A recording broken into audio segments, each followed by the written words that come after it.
Welcome back, developers, to another explainer. Today, we're doing something, well, a bit deeply introspective, actually, but it's incredibly powerful.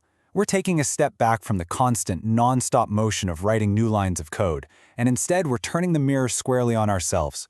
We're going to execute a comprehensive code review on a full-stack project. Now, if you've been working tirelessly to build an application, you know exactly how easy it is to get totally lost in the weeds, right? So today, we're elevating our perspective.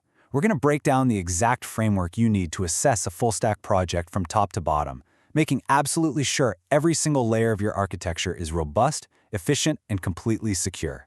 Let's get into it. Okay, let's dive into this agenda. We're going to treat this process exactly like peeling an onion, layer by layer. First up, the review milestone. Second, evaluating the front-end experience. Third, back-end and database mechanics. Fourth, security and performance checks. And finally, reviewing your own project. Kicking things off with Section 1, the review milestone. Day 26. Just let that sink in for a second. Up until this exact point in your coding journey, your focus has probably been almost exclusively on creation, right? Building things, compiling, frantically solving immediate errors. But this day represents a massive milestone. It's the designated moment where you stop. You literally put down the tools of creation and you shift your mindset entirely. You go from being the builder who writes the code to the architect who critically evaluates it. It marks that huge transition from drafting to editing.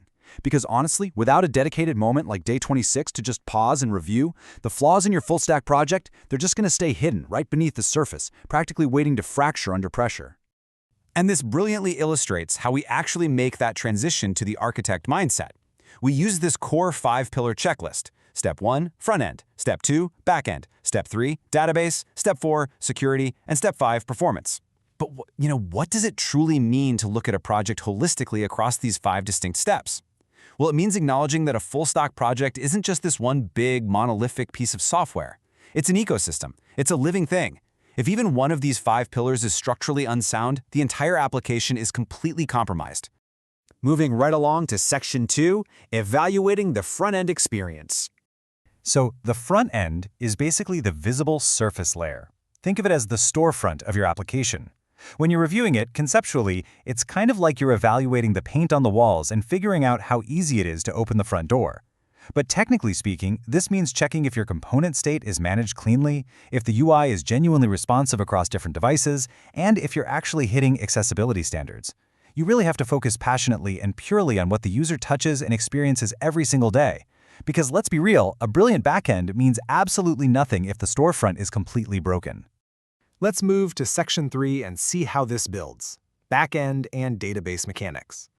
Okay, so we've successfully reviewed our storefront, and now we got to pass right through that employees-only door. You have the front end serving as the visible layer, directly contrasted with the back end acting as the hidden mechanics. When you transition your review over to the back end, you're essentially looking at the engine that powers the whole application. Now the user, they're never going to see this server-side logic, but this is exactly where all the heavy lifting actually happens. So your review here requires a totally different lens. You aren't looking for aesthetics anymore, right? Now you're meticulously checking things like API routing efficiency, middleware logic, making sure data is handled properly, and seeing just how gracefully your server handles totally unexpected errors. But here's a question for you.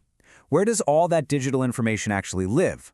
Well, that brings us straight to the database, which is really the foundational warehouse of your project. Reviewing the database means looking closely at the underlying mechanics of storage. You have to ask yourself, are your schemas optimized? Are your queries constantly suffering from the whole N+1 problem? Is the relational logic actually sound? Because look, if the warehouse is totally disorganized, the back-end engine is going to struggle to find what it needs, and ultimately, the storefront is going to completely fail to deliver it to the user. So these first 3 steps, they literally form the physical architecture of your code.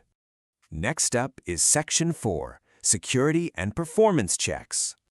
Now what's really interesting about this slide is the concept of the invisible shield, security. Let's just take a breath and let the gravity of that word hang in the air for a second. When we review for security, what are we really protecting in our code? Well, we are actively protecting the integrity of the warehouse, the logic of the engine, and most importantly, the safety of the end user. You absolutely must actively search your project for vulnerabilities. Are you properly sanitizing your user inputs? Are you protecting against cross-site scripting? Are your authentication tokens actually securely stored?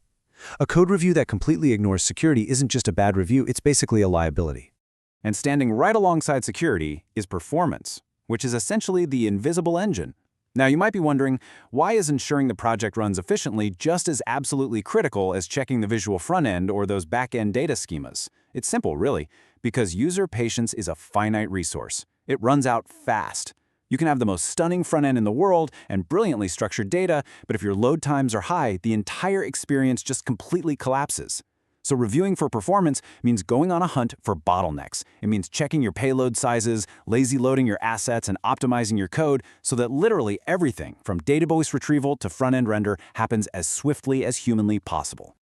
And finally, Section 5, reviewing your own project. Use one of your own projects if possible. So the crucial point here is that theoretical knowledge is only half the battle. Now, I completely understand that looking at code you wrote a month ago usually induces a mild panic attack. We've all been there. But it is an entirely different, incredibly humbling, and massively rewarding experience to just ruthlessly review your own creation. Honestly, you are the protagonist of this explainer.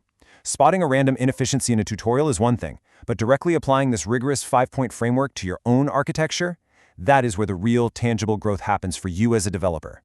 Which really leaves us with this final provocative thought. When day 26 arrives for you and you finally turn that mirror on your own code, how is your project going to hold up against this 5-point full-stack review? Will your front end shine like you want it to? Will your back end and database actually hold firm under scrutiny? Will your security and performance pass the test? Hey, don't just sit there and wonder. Take this checklist, go ahead and open your code editor right now and find out for yourself. Thank you so much for joining me in this explainer, and happy reviewing.